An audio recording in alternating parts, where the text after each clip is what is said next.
우리에게 주시는 하나님의 말씀입니다. 역대상 21장.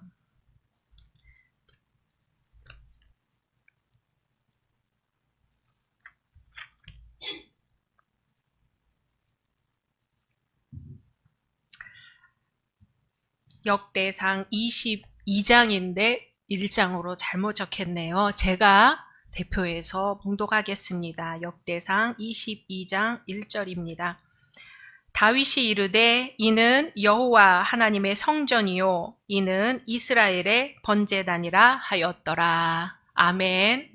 사도행전 14장입니다. 사도행전 14장 22절에서 28절 말씀 한 절 한 절 교독하겠습니다. 제자들의 마음을 굳게 하여 이 믿음에 머물러 있으라 권하고 또 우리가 하나님의 나라에 들어가려면 많은 환난을 겪어야 할 것이라 하고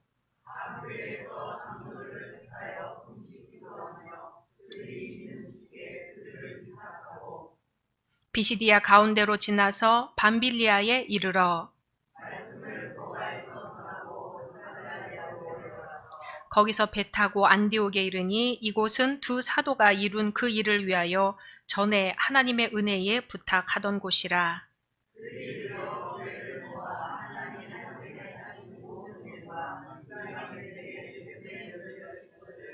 같이 제자들과 함께 오래 있으니라. 아멘. 마가복음 10장입니다. 마가복음 10장 29절에서 31절 말씀.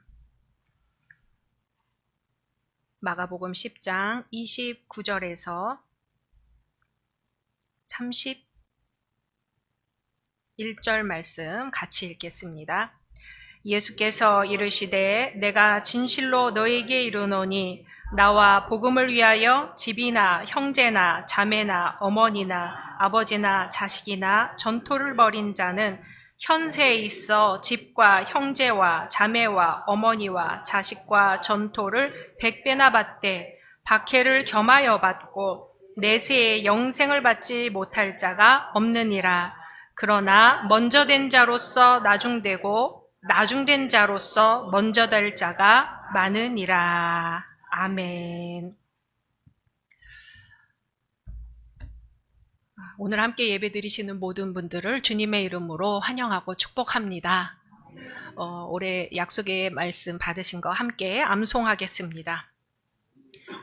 베드로전서 4장 10절 각각 은사를 받은 대로 여러 것을 배를 맡은 서로 적기같이 서로 봉사하라. 아멘. 말씀대로 이루어 주실 줄로 믿습니다. 부모는 자신도 모르게 자식에게 같은 말을 반복하게 되죠. 인생에 있어 정말 중요하기 때문에 그럴 것입니다. 자녀들에게 어떤 말을 반복해서 들려주시나요? 한번 속으로 생각해 보세요. 어떤 말을 중요하게 생각하면서 자주 반복하셨을까요? 제가 친정 어머니로부터 가장 많이 들은 반복되는 말은 교만은 패망의 선봉이다. 그러니 교만해서는 안 된다였습니다. 교만이 뭔지도 모를 어릴 때부터 하도 들어서 귀에 딱지가 앉을 정도가 됐는데요. 참 우리 어머니 그렇게도 칭찬을 안 하실까요? 제가 태어나서 딱 한 번 칭찬을 받았어요. 몇 년 전에 박사학위 받으니까 우리 딸 장하다 한마디 하시더라고요. 아유, 그래서 내가 칭찬 한 번은 우리 어머니한테 들어봤네 싶었습니다. 그리고 시어머니로부터 가장 많이 들은 반복되는 말은 감사만 하면 버릴 것이 없다. 애미야, 감사만 하면 버릴 것이 없다. 그러니 항상 감사해라. 참 그 말씀을 많이 하셨어요. 두 분의 어머니 모두 인생을 살아보니 교만하다 넘어졌을 때 그 대가가 얼마나 혹독한지 알려주고 싶으셨던 것 같고, 아무리 힘든 인생도 감사만 하면 결국 감사할 일이 된다는 걸 알려주고 싶으셨던 것 같습니다. 공교롭게도 오늘 역대상에 나오는 오르난 타작마당 사건에서 다윗이 교만하여 넘어졌다가 감사함으로 다시 일어서는 걸 보게 됩니다. 다윗이 장인인 사울왕을 피해 목숨을 걸고 도망친 세월이 있기는 하지만 결국 이스라엘의 왕이 되었지요. 그리고 전쟁을 했다 하면 이깁니다. 역대상 18장 6절에 보면 다윗이 어디로 가든지 여호와께서 이기게 하시니라. 아멘. 어디로 가든지 이기게 하셨습니다. 뿐만 아니지요. 하나님께서 다윗에게 많은 자식들을 주셨습니다. 그리고 이웃 나라들은 이스라엘의 다윗 왕과 친하게 지내고 싶어 했습니다. 그런데 그런 말씀이 있죠. 선줄로 생각하는 자는 넘어질까 조심하라.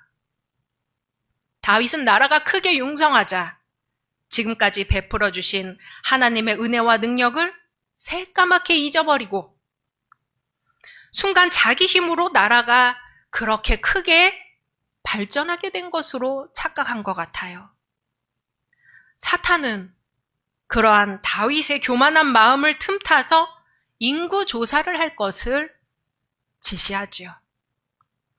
다윗의 부하 장수 요압은 다윗과 함께 많은 전쟁을 치렀던 신복 중에 신복, 수없이 사선을 통과한 용사 중에 용사입니다.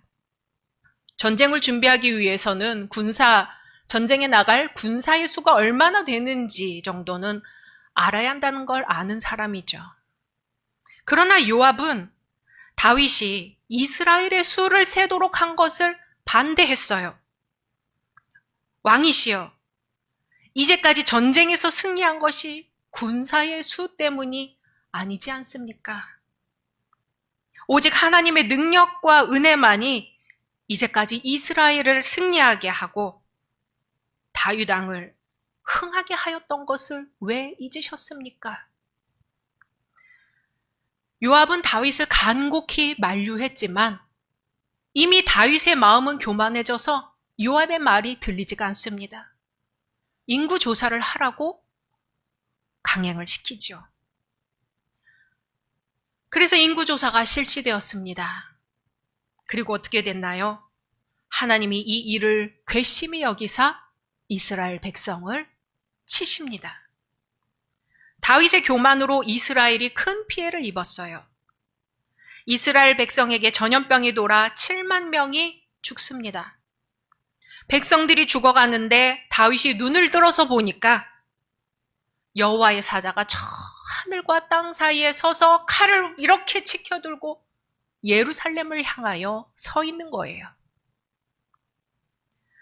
다윗은 이스라엘이 애굽에서 나오고 구원의 은혜를 누리며 다윗 때까지 온 것이 그들의 수효나 능력 때문이 아닌 것을 잊지 말고 기억해야 했습니다.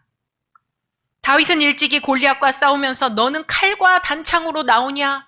나는 만군의 주 여호와의 이름으로 나아간다 하며 골리앗과 싸워 이긴 적이 있었지요. 그런데 하나님이 풍성한 것으로 채워주시고 넘치도록 후히 주시니까 그 하나님을 잊고 저버리는 거지요. 하늘에서 칼을 들고 서 있는 여호와의 사자를 보고 나서야 정신이 번쩍 드는 겁니다. 비로소 다윗은 자신의 범죄를 깨닫고 여호와 앞에 엎드려 용서를 구합니다. 이스라엘의 장로들과 더불어 굵은 배를 입고 얼굴을 땅에 대고 엎드려 기도합니다. 하나님, 제가 명령하여 계수하도록 한 것이 아닙니까? 범죄하고 악을 행한 것은 저입니다. 이스라엘 백성이 무슨 죄가 있습니까? 이에 하나님께서는 피할 길을 주십니다. 하나님은 여부스 사람 오르난의 타작마당에서 여호와를 위하여 단을 쌓으라고 하십니다. 다윗은 오르난에게서 타작마당을 금을 주고 샀고 오르난은 거기에 더해 소들은 번제물로, 곡식 떠는 기계는 화목으로, 밀은 소제물로 삼으소서 하고 자기의 것을 다 드립니다. 하나님 앞에 정성껏 예배드려 이스라엘 백성들이 전염병으로 죽어가는 것을 막는 것이 더 중요했기 때문입니다. 다행히도 하나님은 오르난의 타작마당에서 드린 다윗의 제사에 만족하셨고 하늘에서부터 번제단 위에 불을 내리시사 응답하셨습니다. 그런데 놀라운 것은 다윗의 죄로 말미암아 하나님께 회개의 제사를 드렸던 바로 그 오르난의 타작마당이 바로 예루살렘 성전의 터가 되었다는 사실입니다. 죄가 깊은 곳에 은혜가 크다고 했지요. 다윗은 오르난의 타작마당에서 하나님께 회개의 제사를 드린 후 그 장소를 하나님의 전이요 이스라엘의 번제단이라 선언합니다. 징벌의 끝자락이 새 성전의 터가 된 것이죠. 예수님의 십자가가 부활의 시작이 된 것이죠. 우리가 평소에는 중요하게 생각하지 않았던 것들이 의외로 중요한 역할을 하는 것을 발견할 수 있습니다. 차를 마실 때 넣는 설탕 한 스푼이 없으면 차의 맛을 즐길 수가 없고, 맛있는 계란 후라이를 하고 싶은데 기름이 없으면 후라이를 할 수가 없습니다. 꼭 입고 나가야 할 옷에서 단추 하나가 떨어져 나가면 그 옷을 입고 나갈 수가 없지요. 오늘 어떤 사람이 예수님을 찾아와 어떻게 해야 영생을 얻을 수 있는지 묻습니다. 예수님은 그 사람에게 재물을 가난한 사람들에게 나누어 주라고 말씀하셨습니다. 예수께서 그를 보시고 사랑하사 이르시되 내게 아직도 한 가지 부족한 것이 있으니 가서 내게 있는 것을 다 팔아 가난한 자들에게 주라. 그리하면 하늘에서 보화가 내게 있으리라. 그리고 와서 나를 따르라 하십니다. 사랑하사 이르시되 아직 한 가지 부족한 것이 있다. 내게 있는 재물을 팔아 가난한 자들에게 주라. 하지만 그는 예수님이 말씀하신 그 한 가지를 따를 수가 없었습니다. 두 아이를 키우는 엄마가 4살 된 둘째에게 줄 선물을 사려고 7살 먹은 첫째를 데리고 백화점에 갔어요. 야, 우리 동생 줄 선물 같이 골라보자. 첫째가 동생을 사랑하는 마음에 예쁜 인형도 집었다가 그림 맞추기도 집었다가 그럽니다. 그런데 결국 무엇을 골랐냐 하면 자기가 갖고 싶은 총을 골랐어요. 동생 선물로 자기가 갖고 싶은 총을 고른 거죠. 우리는 하나님 앞에 나아갈 때 무엇을 가지고 나아갈까 고민합니다. 그런데 우리는 마치 동생의 선물로 자기가 좋아하는 총을 고른 큰아이처럼 우리가 보기에 좋은 것을 가지고 나아가려고 합니다. 하지만 예수님 보시기에 한 가지 부족한 게 아닐까? 그 한 가지는 사랑하사 이르시되 너에게 아직 한 가지 부족한 게 있다. 감사하고 있느냐? 오늘 이 재물 많은 청년에게 말씀을 하신 이후가 오늘 본문 말씀인데요. 참 저는 이해가 안 돼요. 나를 위하여 아내나 자식이나 전토를 벌인 자는 100배를 복으로 얻는데 박해를 겸하여 받는다 그러시거든요. 왜 복을 준다고 하시면서 박해를 겸하여 받는다고 하실까요? 오늘 우리에게 부족한 한 가지가 감사라면 우리는 하루하루 감사하며 살고 있을까요? 그 감사의 제목 중에 우리가 박해를 겸하여 받는다면 그럼에도 불구하고 감사할 수 있겠는가? 어떤 사업가가 사업에 실패를 했습니다. 너무나 낙심이 되어서 세상을 그만 살려고 강변으로 나갔지요. 그런데 다리 밑에 있는 작은 텐트 안에서 찬송 소리가 들리는 거예요. 주 안에 있는 나에게 딴 근심이 있으랴. 그래서 텐트 안을 살짝 들여다봤더니 거지 가족이 모여서 예배를 드리고 있는 거예요.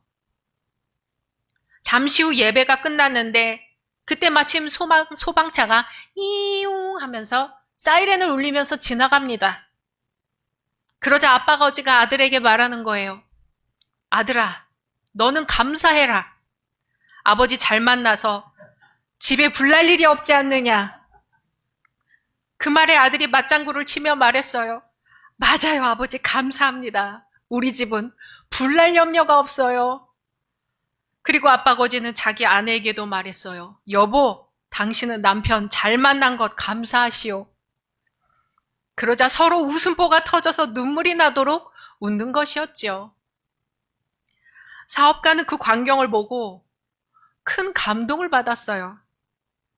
그래, 가진 것 없는 저들도 예수님 믿고 저렇게 감사하며 기쁨 속에서 사는데 나는 참 바보 같은 생각을 했구나. 그 사업가는 마음을 돌이켜 교회로 발걸음을 옮겼습니다. 사람은 가치관이 무엇이냐에 따라 세상이 달라 보입니다. 돈이 가치인 사람은 돈이 떨어지면 자존감을 잃어버리고, 권력이 가치인 사람은 권력에서 낙마하면 살맛이 나지 않습니다. 인기가 가치인 사람은 사람들이 알아주지 않으면 자신감을 상실하고요. 그러나 우리 제일의 가치는 하나님이신 줄로 믿습니다. 감사와 불평의 차이는 생각 한 끗의 차이다 하는 거죠.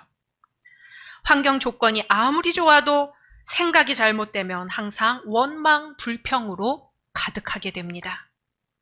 성경은 항상 기뻐하라, 쉬지 말고 기도하라, 범사에 감사하라, 이것이 그리스도 예수 안에서 너희를 향하신 하나님의 뜻이니라 말씀하시죠.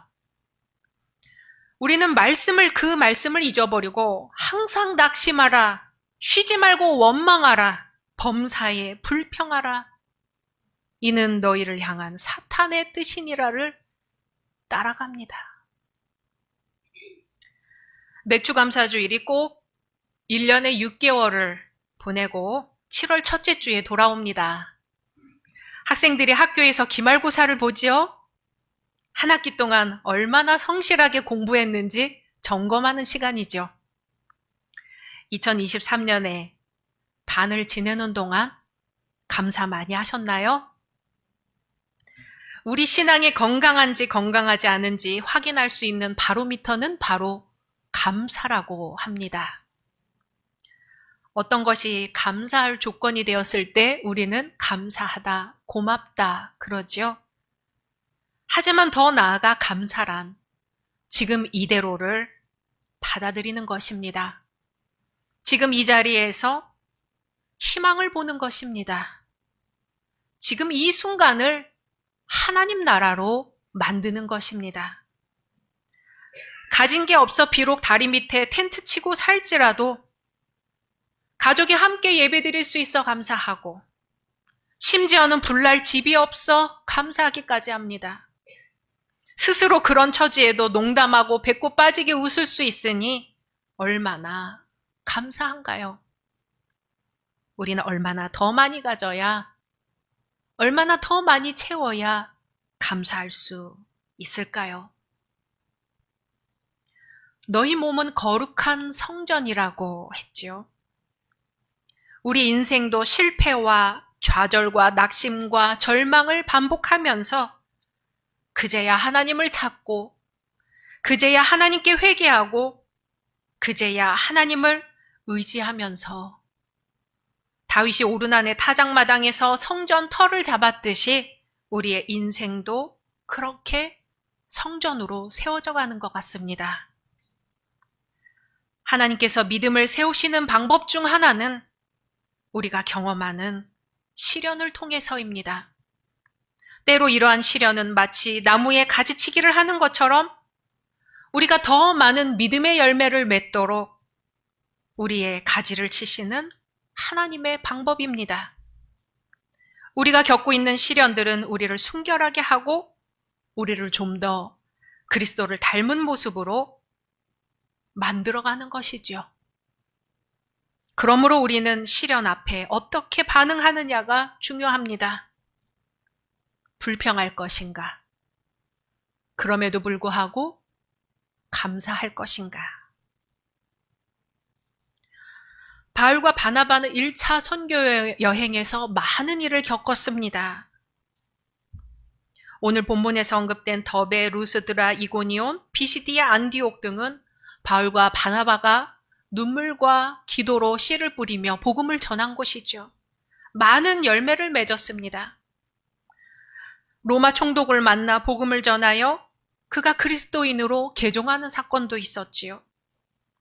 그 와중에 엘루마라고 하는 마술사가 얼마나 전도하는 것을 방해하는지 그 사람은 시력을 잃기도 했습니다. 또 날 때부터 걷지 못한 사람이 있어 바울이 기도하니 일어나 걷는 역사가 있었지요. 그 모습을 보고 제우스 신이 환생했다, 헤르메스 신이 환생했다 하며 소를 잡아서 제물로 바쳐 신으로 섬기려고까지 합니다. 바울은 우리도 같은 성정을 가진 인간입니다. 하나님께만 영광을 돌리십시오 하고 간신히 만류하죠. 하지만 그렇게 좋은 일만 있었던 건 아닙니다. 사도 바울은 돌로 맞아서 거의 죽을 뻔하다 살아났지요. 그럼에도 불구하고 바울은 계속해서 전도 여행을 떠났고 가는 지역마다 교회를 세웠고 그 교회의 장로들을 세워 함께 금식 기도하고 그들에게 교회를 맡기고 계속해서 전도 여행을 떠나갑니다. 그리고 1차 전도 여행이 마치자 안디옥 교회에 와서 보고를 합니다. 이 모든 것들은 하나님의 은혜였습니다. 우리 인생에도 기적 같은 일이 일어날 수도 있고 이런 환란이 내게 닥치나 싶을 만큼 어려운 일이 올 수도 있지요. 그러나 그 모든 순간에 우리 입술에서 불평이 아니라 감사가 먼저 나오기를 소망합니다. 그럼에도 불구하고 감사, 그럼에도 불구하고 찬양, 그럼에도 불구하고 하나님께 영광. 그럴 때 하나님께서 모든 것이 합하여 선을 이루게 해주실 줄로 믿습니다. 주님의 말씀입니다. 항상 기뻐하라, 쉬지 말고 기도하라, 범사에 감사하라. 이는 너희를 향하신 하나님의 뜻이니라. 아멘. 함께 침묵으로 기도하시겠습니다.